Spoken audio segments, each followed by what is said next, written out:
Hi everyone, welcome to this session. मेरा नाम है मृणालिनी और मैं हूँ आपके educator for paper 2 psychology on super coaching UGC NET by text book. आज हमारा जो सेशन है वो बहुत ही इंटरेस्टिंग होने वाला है क्योंकि आज हम ब्रेन के जो पार्ट्स हैं, structure and function of brain, उनको बहुत क्लोजली स्टडी करने वाले हैं। मैं पूरे सेशन में आपको वॉक थ्रू करूँगी कैसे आप सिंपल निमोनिक्स के फॉर्म में ऑल्सो एक क्रिस्प नोट्स बना के ब्रेन के जितने भी वाइटल फंक्शंस हैं और स्ट्रक्चर्स हैं उनको समझ सकते हो। So without wasting any more time we are going to quickly get started with this session. So सबसे पहले हम एक फिगर देखेंगे जो कि आपका ब्रेन का है। So this is your structure of the brain.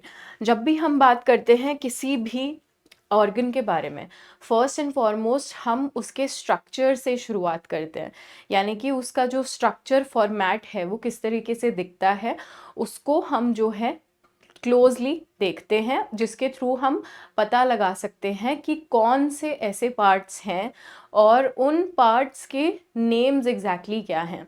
तो यहाँ पे आपको विदाउट लेबलिंग वाला स्ट्रक्चर दिख रहा होगा which is your brain. Brain आपको पता है ब्रेन क्या होता है, सबसे इम्पॉर्टेंट ऑर्गन है आपकी बॉडी का जो कि आपके स्कल के अंदर प्रेजेंट होता है। और स्कल के अंदर प्रेजेंट होता है तो इसके सबसे ज़्यादा इम्पॉर्टेंट फंक्शंस होते हैं जो पूरा ब्रेन को बॉडी से कनेक्ट करता है। ब्रेन एंड बॉडी कनेक्शन पूरा आपके ब्रेन के ब्रेन ऑर्गन से ही होता है। नाउ अब यहाँ पे हमारे पास जो है एक विदाउट लेबलिंग स्ट्रक्चर है which is present of your brain. Now one by one we are going to understand and we are going to know कि जितने भी आपके ये रंग बिरंगे हिस्से आपको दिख रहे हैं ब्रेन के, इनको क्या कहते हैं। तो firstly you are going to be seeing जो हमारा पर्पल कलर का जो हिस्सा है, यहाँ पे आप देख सकते हो जो फ्रंट पोर्शन में प्रेजेंट है, इसको बोलते हैं हम frontal lobe. This is known as your frontal lobe. ठीक है, फ्रंटल यानी कि अगला हिस्सा जो आगे प्रेजेंट है। ठीक है, अब इसके बाद नेक्स्ट जो है उसको हम क्या कहते हैं, पैराइटल लोब। पैराइटल लोब ये आपका यहाँ पे प्रेजेंट है जो कि आपका ऊपर वाला हिस्सा जो है। आप अपने सर में अगर आप इसको विजुअलाइज करना चाहते हो तो आप इसको अपने फेस को मिरर के फॉर्म में भी देख सकते हो, मिरर में देख सकते हो और वहाँ पे आप विजुअलाइज कर सकते हो। तो फ्रंट जो पोर्शन होता है वो आपका फ्रंटल लोब है, ऊपर का जो हिस्सा है वो आपका पैराइटल लोब है। अब पिछला जो हिस्सा है आपके सर का वो क्या बोला जाता है, that is your occipital lobe. ठीक है, और जो हमारे कॉर्नर का हिस्सा है यानी कि जहां पे हमारे कान लोकेटेड है, इसको हम क्या कहते हैं, टेम्पोरल लोब। ठीक है, तो दिस इज वेरी इजी। अब इसको आप कैसे ऑर्डर में याद रखोगे, एक निमोनिक बताती हूँ, एफ पॉट। ठीक है, एफ पॉट से आप इसको याद रख सकते हो, एज सिंपल इज दैट। यानी कि आपको अब कोई ऑर्डर याद करने की जरूरत नहीं है। सबसे पहले क्या आएगा, फ्रंटल लोब आएगा, फिर आएगा पैराइटल लोब, फिर आएगा ऑक्सीपिटल, फिर आएगा temporal lobe. As simple is that, इतना समझ आया होगा। Moving forward one by one अब हम इसके फंक्शंस जो हैं उनको लर्न करेंगे क्योंकि ये हमें टिप्स पे याद करने हैं। नेक्स्ट, फ्रंटल लोब जो होता है वो आपका सबसे intelligent part of the brain माना जाता है। फ्रंटल यानी कि जो अगला हिस्सा है, योर एंटीरियर पोर्शन, तो इस साइड ऑफ द ब्रेन को एंटीरियर कहते हैं। ठीक है, this is your anterior portion of the brain. तो ये भी आपको जो है पता होना चाहिए, एंटीरियर। ठीक है, पिछला जो हिस्सा है इसको हम क्या कहते हैं, ये रियर पार्ट होता है तो इसको हम बोलते हैं पोस्टीरियर। ठीक है, ये भी आपको पता होना चाहिए, this is your posterior part.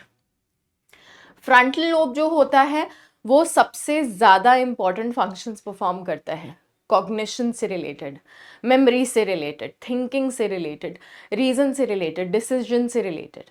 ठीक है, so all these functions are associated with your frontal lobe. और यहाँ पे क्या होता है, ये आपका सबसे ज़्यादा इम्पॉर्टेंट हिस्सा है आपके ब्रेन का, क्योंकि यहाँ पे जितने भी मेजर डिसीजंस होते हैं आपके ब्रेन के, वो सब यहीं पे परफॉर्म हो रहे होते हैं। इनफैक्ट आपको पता है एक बहुत ही मेजर हिस्सा है प्री फ्रंटल कॉर्टेक्स आपके ब्रेन में, वो भी आपके फ्रंटल लोब में प्रेजेंट होता है।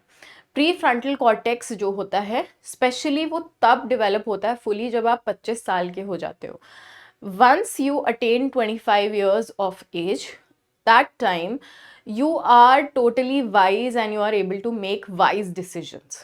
ऐसा बोला जाता है कि 25 साल से पहले कोई भी व्यक्ति जिस भी तरीके के डिसीजंस लेता है या जिस भी चीज़ों में इन्वॉल्व होता है, चाहे वो एडवेंचर हो चाहे कुछ भी हो। आई एम श्योर आपने ज़ाकरमैन की जो थ्योरी है वो पढ़ी होगी कि हम कैसे सेंसेशन सीख करते हैं, ठीक है। तो ये सारी चीज़ें कहाँ पे प्रेजेंट होती है? एक्चुअली प्री फ्रंटल कॉर्टेक्स जो होता है ना, उसका काम ये है, उसका काम इसको रेगुलेट करना है कि आप 25 साल के हो गए हो, वो फुली डेवलप तभी होगा, तभी आप वाइज डिसीजंस ले पाते हो। वरना 25 ईयर्स से पहले जो इंसान कर रहा होता है सारे ऐसे एडवेंचर सीकिंग डिसीजंस कर रहा होता है या एडवेंचर्स में ज़्यादा ध्यान देता है। तो यहाँ पे हम फ्रंटल लोब में एक चीज़ याद रखेंगे, क्या लोकेटेड है हमारा? प्री फ्रंटल कॉर्टेक्स, ठीक है। ये फुली कब डेवलप होता है? 25 साल में, 25 ईयर्स। नाउ इसके बाद नेक्स्ट है आपका पेराइटल लोब। पेराइटल लोब जो है उसके बारे में समझेंगे। अब पेराइटल लोब सबसे ज़्यादा आपका इंपॉर्टेंट है आपके सेंसरी प्रोसेसिंग में। सेंसरी प्रोसेसिंग ऊपर वाला हिस्सा। अब यहाँ पे क्या है, ये थोड़ा सा आपका ना कोऑर्डिनेशन में चलता है ऑक्सीपिटल लोब के साथ भी। अब आप इसको बिल्कुल कंफ्यूज नहीं करोगे विद योर विजन, ठीक है। सेंसरी प्रोसेसिंग के बारे में जब हम बात करते हैं तो इसके अंदर आपके सारे सेंस ऑर्गन्स आ जाते हैं। चाहे आप विजन के बारे में बात करो, आप ऑडिशन के बारे में बात करो, आप लर्निंग के बारे में बात करो, टच से रिलेटेड बात करो, everything comes under your parietal lobe. और यहाँ पे सबसे ज़्यादा इम्पॉर्टेंट जो पार्ट प्रेजेंट होता है जिसको हम क्या कहते हैं? सोमैटोसेंसरी कॉर्टेक्स, ठीक है। सोमैटोसेंसरी कॉर्टेक्स जो है यहाँ पे प्रेजेंट होता है। और सोमैटोसेंसरी कॉर्टेक्स का मेन काम आपको पता है क्या है? जितने भी आपके टच रिलेटेड सेंसेशंस हैं, टच रिलेटेड सेंसेशन, जिसको हम क्या कहते हैं? हैप्टिक सेंसेशन भी कहते हैं, हैप्टिक। यानी कि जब आप कोई सरफेस को छूते हो तो क्या होता है, आप उस सरफेस को फील कर पाते हो ना, आप देख पाते हो कि किस तरीके से, क्या ये सरफेस स्मूथ है, क्या ये कपड़ा सॉफ्ट है या कैसा खुरदुरा है। तो ये सारे जो सेंसेशंस हैं कहाँ से कंट्रोल हो रहे हैं? सोमैटोसेंसरी कॉर्टेक्स से। और ये कहाँ पे प्रेजेंट है? हमारे पेराइटल लोब पे, ठीक है। सेंसरी प्रोसेसिंग के अलावा ये स्पेशियल अवेयरनेस का भी काम करता है। स्पेशियल अवेयरनेस का मतलब होता है जितनी भी आप स्पेस में जितनी भी सराउंडिंग्स हैं उनको देख के आप अंदाज़ा लगाते हो ना कि आपको कितनी दूरी पे खड़े होना है, कितने डिस्टेंस पे खड़े होना है। तो ये सारी चीज़ें स्पेशियल अवेयरनेस कहती हैं, यानी कि स्पेस, नॉर्मली जो स्पेस हम इसको वो जो बाहर अर्थ से बाहर जो सरफेस है स्पेस, उससे कंसिडर नहीं करेंगे, उससे रिलेट नहीं करेंगे। स्पेस होता है हमारा आपके अराउंड जो सराउंडिंग है। अब जितनी भी आपकी इन्फॉर्मेशन आप गैदर करते हो अपने फिजिकल वर्ल्ड से, वो सारी इन्फॉर्मेशन आपका पेराइटल लोब आपके लिए प्रोसेस करता है और इंटीग्रेट करता है, और इसके थ्रू आपको चीज़ों का परसेप्शन समझ आता है, ठीक है। अब आगे बढ़ेंगे थोड़ा सा। Now we will understand the occipital lobe, ठीक है। ऑक्सीपिटल लोब से पहले we have your temporal lobe. अब देखो टेम्पोरल लोब जो है आपका, वो आपका साइड जो स्ट्रक्चर है ना, जो आपका कानों वाला हिस्सा है वहाँ पे प्रेजेंट होता है। और टेम्पोरल लोब का सबसे ज़्यादा इम्पॉर्टेंट काम क्या है? लैंग्वेज कॉम्प्रिहेंशन में। लैंग्वेज कॉम्प्रिहेंशन में इसलिए काम है क्योंकि यहाँ पे आपका क्या प्रेजेंट होता है? वर्निकेज एरिया। वर्निकेज एरिया जो है सबसे ज़्यादा इम्पॉर्टेंट पार्ट है, एग्जाम में ज़रूर पूछा जाता है। ये ऐसा हिस्सा है हमारे ब्रेन में जहाँ पे जो भी आप भाषा का प्रयोग करते हो, बोलते हो, तो जो भी दूसरा इंसान मुझसे बात कर रहा है, मैं आपसे बात कर रही हूँ, वो आप कहाँ किस किस चीज़ के थ्रू समझ पा रहे हो? वर्निकेज एरिया के थ्रू। तो ये आपको पता होना चाहिए। वर्निकेज एरिया जो कि आपका लैंग्वेज कॉम्प्रिहेंशन को कंट्रोल करता है। इसके अलावा टेम्पोरल लोब जो है हमारा वो मेमोरी में भी काम करता है, मेमोरी का रिकॉल और रिट्रीवल, इन दोनों में ही इसका कंप्लीट फंक्शन है। मेमोरी के अलावा सबसे ज़्यादा इम्पॉर्टेंट जो फंक्शन है टेम्पोरल लोब का वो क्या है हमारा ऑल्फैक्टरी प्रोसेसिंग। ऑल्फैक्टरी प्रोसेसिंग आपका क्या होता है, जो भी आपके स्मेल रिलेटेड जितने भी सेंसेशंस प्रोड्यूस होते हैं, तो ये सारा क्या क्या होता है, ऑल्फैक्शन होता है, which is done through your nose. ठीक है, नोज जो काम करती है, यानी कि आपका स्मेल करने का काम, सूंघने का काम। ठीक है, इसके बाद नेक्स्ट आपके पास क्या है, your occipital lobe. Occipital lobe जो है बेसिकली आपका विजन से रिलेटेड पूरा काम करती है, विजन। ठीक है, अब यहाँ आप 3 things which you are going to be remembering, there are 3 things जब हम विजन से बात करते हैं, तो vision, processing, perception and memory, ये 3 चीजें आप याद रखोगे, प्रोसेसिंग, परसेप्शन एंड मेमोरी।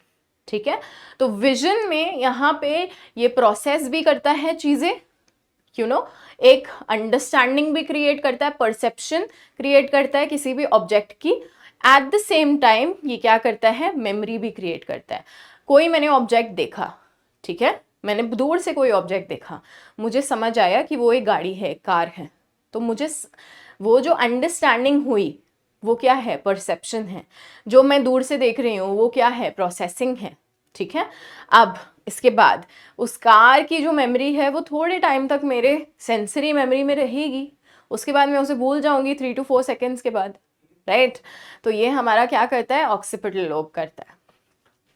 ठीक है, now we are going to be moving forward a little. अब हम थोड़ा सा ना जो हमारा ब्रेन है, ब्रेन के ऊपर सबसे पहले हम वापस आते हैं अपने सेम स्ट्रक्चर पे। ठीक है, coming back to the same. देखो, अब ये जो पूरा आपका स्ट्रक्चर है, यहाँ पे क्या है, आप ये सतह देख रहे हो, ये पूरे जो आपको यहाँ पे जिगजैग जो सरफेस है ये दिख रहा होगा, ये जिगजैग सरफेस। ठीक है, इसको क्या कहते हैं, प्लस। जो हमारा ब्रेन होता है इसके अंदर बहुत सारी सतह मौजूद होती हैं, मतलब it is made up of certain layers. So all these layers, इनका भी कुछ काम होगा, आई एम श्योर, है ना। तो 1 by 1 हम वॉक थ्रू करते हैं कि इनका काम क्या है, let's get to understand that. ठीक है, all right, now moving forward now. ठीक है, तो जो हमारा ब्रेन का हिस्सा है, यहाँ पे आप देख सकते हो कि ये हमारे लेयर्स हैं सारे ब्रेन के, वी हैव द लेयर्स। सबसे पहले क्या है, हमारा स्कैल्प आ जाता है, यानी कि हमारी जो खोपड़ी है वो आ जाती है, स्कैल्प आ जाता है, उसके अंदर हमारा क्या है, स्कल प्रेजेंट है। स्कैल्प के अंदर आपका स्कल प्रेजेंट है, विच इज योर हड्डी का ढांचा, आपका स्केलेटन जो है। ठीक है, इसके बाद स्कल के अंदर आ जाता है आपका ड्यूरा मैटर, फिर आ जाते हैं आपका एरिकनॉइड, फिर आ जाता है पाया मैटर। ठीक है, तो ये आप कैसे याद रखोगे, एक निमोनिक बता रही हूं आपको, DAP।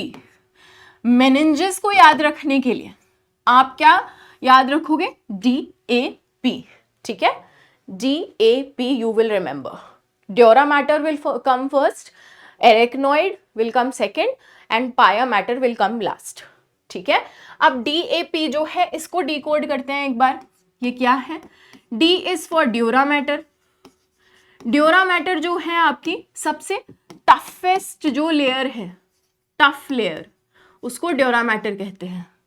एरेक्नॉइड क्या होता है हमारा, एरेक्नॉइड आपको पता है, जो हमारी ये वाला जो हिस्सा है जहां पे आप ये वेब लाइक स्ट्रक्चर देख रहे हो ना, क्रॉस क्रॉस स्ट्रक्चर, ये क्या है, एक तरीके से कुशनी स्ट्रक्चर है, यही हमारा एरेक्नॉइड है। ठीक है, तो आप समझो एरेक्नॉइड का काम बेसिकली क्या है, प्रोटेक्शन का ही है, एक तरीके से प्रोटेक्शन या कुशनिंग का काम हमारे ब्रेन में। जैसे कि हम कुशन पे बैठते हैं ना, तो हमें वो सरफेस जो है बहुत ज़्यादा सॉफ्ट लगता है, हमें ऐसा नहीं लगता कि हम किसी हार्ड ऑब्जेक्ट पे बैठे हैं, तो वो जो कुशनी सरफेस प्रोवाइड करता है वो एरेक्नॉइड है। ठीक है, इसके बाद लास्ट क्या है आपका, P इज फॉर पाया मैटर। पाया मैटर से हमने क्या याद रखना है कि जो सॉफ्ट लेयर होती है, soft layer of your meninges. ठीक है, तो basically what you have to remember, यहाँ पे ये मेनिंजेस जो है ये सारी क्या है, लेयर्स हैं, ये सतह हैं ब्रेन की, जिगजैग मैनर में है ना।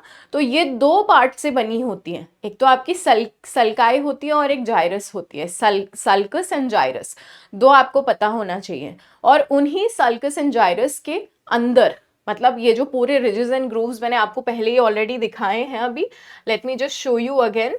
सो you have these ridges and grooves which are present here ना, all these ridges and grooves. तो ये सारे आपके क्या हैं, इनको क्या बोला जाता है, जो नीचे को डिप करता है उसको हम क्या कहते हैं, सल्कस कहते हैं, ठीक है, सल्कस।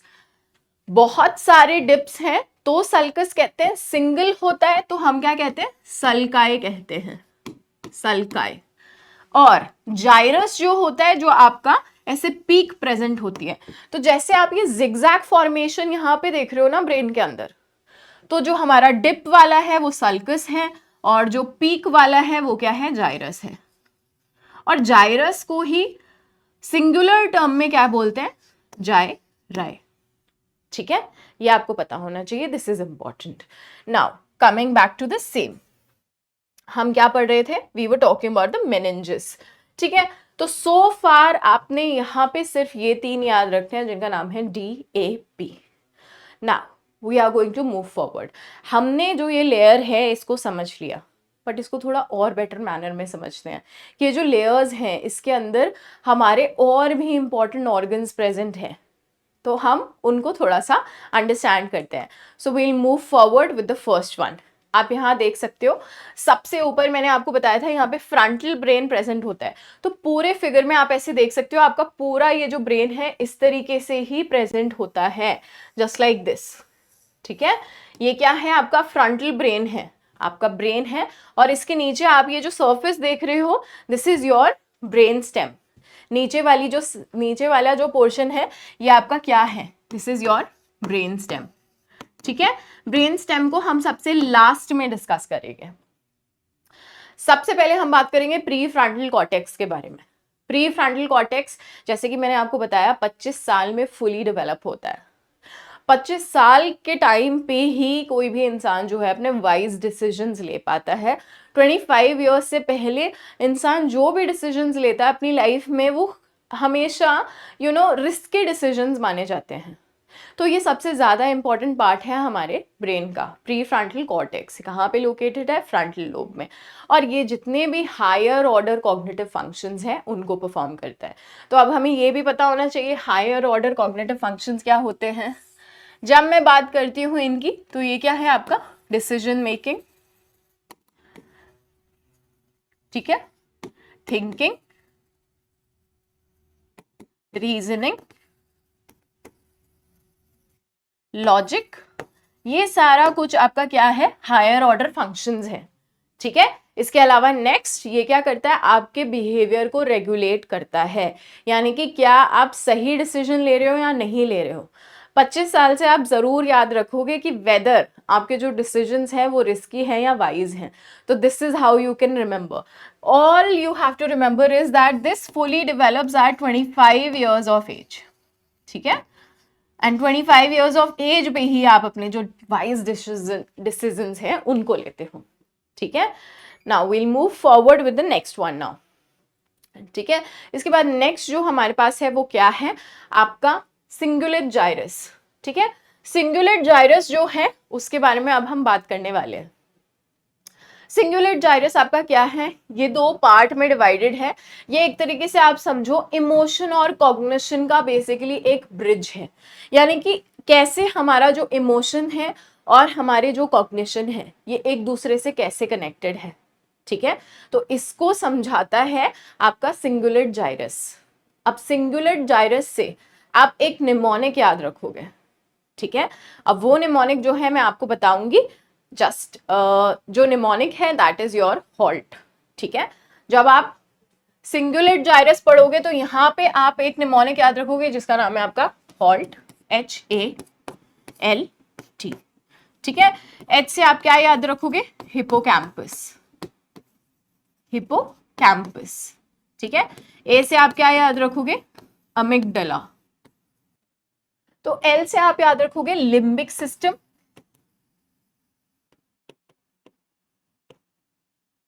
और टी से याद रखोगे थैलेमस।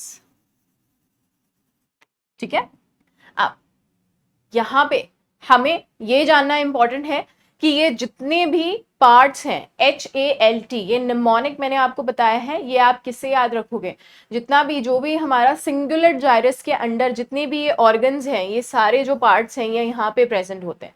हिपोकैम्पस, अमिगडाला, आपका लिम्बिक सिस्टम एंड आपका थैलेमस।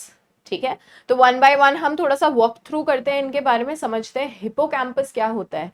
हिपोकैम्पस वो पार्ट है आपके ब्रेन का जहाँ पे आपकी मेमोरी एंड लर्निंग जो है वो सबसे ज्यादा एसोसिएट होती है। ठीक है, हिपोकैम्पस बेसिकली आपका इमोशन में सबसे ज्यादा रोल प्ले करता है। So hippocampus has to do with your emotions. ठीक है, नेक्स्ट जो आपका अमिगडाला है ये बेसिकली काम करता है फियर में। ठीक है, लिम्बिक सिस्टम का काम बेसिकली आपका क्या है, पूरा जो मोटर कोऑर्डिनेशन है उसको बेटर करना, और थैलेमस जो है वो आपका क्या करता है, जो भी आपका होम्योस्टेसिस है उसको बेटर करने में काम करता है, होम्योस्टेसिस को कंट्रोल करना। अब आप बोलोगे व्हाट इज होम्योस्टेसिस? आपकी बॉडी का एक सेट टेम्परेचर होता है, वो सेट टेम्परेचर को कौन रेगुलेट करता है? वो सेट टेम्परेचर बेसिकली आपका होम्योस्टेसिस है, उसको कंट्रोल करता है थैलेमस। ठीक है, नाउ अब यहाँ पे ना सिंगुलेट जो कॉर्टेक्स है इसके दो हिस्से हैं, एक तो है आपका एंटीरियर सिंगुलेट कॉर्टेक्स, ठीक है, दूसरा है आपका पोस्टीरियर सिंगुलेट कॉर्टेक्स। अब ये दो डिफरेंट जो फंक्शंस हैं उनको कंट्रोल करता है। तो एंटीरियर सिंगुलेट कॉर्टेक्स जो है वो बेसिकली आपके इमोशंस जैसे कि फियर, सैडनेस एंड हैप्पीनेस इनको कंट्रोल करता है, वेयर एज पोस्टीरियर जो है यानी कि पिछला हिस्सा जो है वो मेमोरी, रिकॉल एंड रिटेंशन इन सबको कंट्रोल करता है। ठीक है, अब यहाँ पे इसके अलावा एक और चीज है जिसको हम क्या कहते हैं, सेल्फ रिफरेंशियल थिंकिंग। ये क्या होता है? सेल्फ रिफरेंशियल थिंकिंग का मतलब क्या है, जितने भी आपके पास्ट में जो भी इवेंट्स हो चुके हैं उनको एक तरीके से असेस करना, उनके बारे में सोचना और पता लगाना, वो सारा काम जो है आपका पोस्टीरियर सिंगुलेट कॉर्टेक्स का है। ठीक है, तो next we are going to be moving forward with the next part. ठीक है, अब जो है किसके बारे में पता करेंगे, अब हम जानेंगे हमारे कॉर्डेट न्यूक्लियस के बारे में। अब कॉर्डेट न्यूक्लियस का काम हमारा क्या है, मोटर कंट्रोल में है, मेमोरी में है और रिवॉर्ड प्रोसेसिंग में है। ठीक है, मोटर कंट्रोल आपका क्या होता है, मूवमेंट होता है, यानी कि जो भी आपकी बॉडी का मूवमेंट है ये सारा कंट्रोल करता है कॉर्डेट न्यूक्लियस, इसके अंडर आता है। इसके बाद क्या है, learning and memory, almost similar functions and reward processing. Reward processing क्या होता है, आप रील्स देखते होंगे ना, ऐसे यूट्यूब शॉर्ट्स जो है स्क्रॉल करते हो, तो क्या होता है जब हमारा ब्रेन इस तरीके के कुछ वीडियोस देखता है जिसकी वजह से हमारे दिमाग में डोपामीन जो है रिलीज होता है, तो वो डोपामीन ना एज अ रिवॉर्ड का काम करता है, एक गिफ्ट का काम करता है हमारे ब्रेन के अंदर, क्योंकि डोपामीन क्या है, एक न्यूरोट्रांसमीटर है। तो रिवॉर्ड को प्रोसेस करना, यानी कि वो जो खुशी मिल रही है, डोपामीन क्या है, एक खुशी है, एक न्यूरोट्रांसमीटर है जो क्या दे रहा है, हमें खुशी दे रहा है। ऑल्सो ये हमें क्या दिखा रहा है, इसको लगता है कि जैसे मुझे कोई गिफ्ट मिल गया है। डोपामीन तब रिलीज होता है जब उसे लगता है कि दैट कमी हो रही है, अभी मुझे कुछ देखना है जल्दी से, आई वॉन्ट सम रिवॉर्ड। तो लेजर के लिए आप क्या करते हो, इंस्टाग्राम या वीडियोस जो है स्क्रॉल करना शुरू कर देते हो। So this all comes under your chordate nucleus. ठीक है, अब इसके बाद नेक्स्ट आपके पास क्या है, we are going to be moving forward is basically your corpus callosum. ठीक है, कॉर्पस कैलोसम आपका क्या होता है, आपको पता है आपका जो ब्रेन है वो दो पार्ट्स में डिवाइडेड है, left and right hemisphere. Left and right hemisphere इस तरीके से आपका ब्रेन जो होता है प्रेजेंट होता है। अब लेफ्ट और राइट हेमिस्फेयर को कनेक्ट करती हुई एक थिक नर्व फाइबर होती है, उसको हम क्या कहते हैं, कॉर्पस कैलोसम। ठीक है, ये किसको कनेक्ट करी है, लेफ्ट एंड राइट हेमिस्फेयर को एक दूसरे के साथ। ठीक है, so this was it for this lecture. I hope that you enjoyed this. और आपको जो है ये लेक्चर पसंद आया होगा and at the same time आपने कुछ इम्पॉर्टेंट जो पॉइंट्स हैं वो पिक करे होंगे फ्रॉम दिस वन.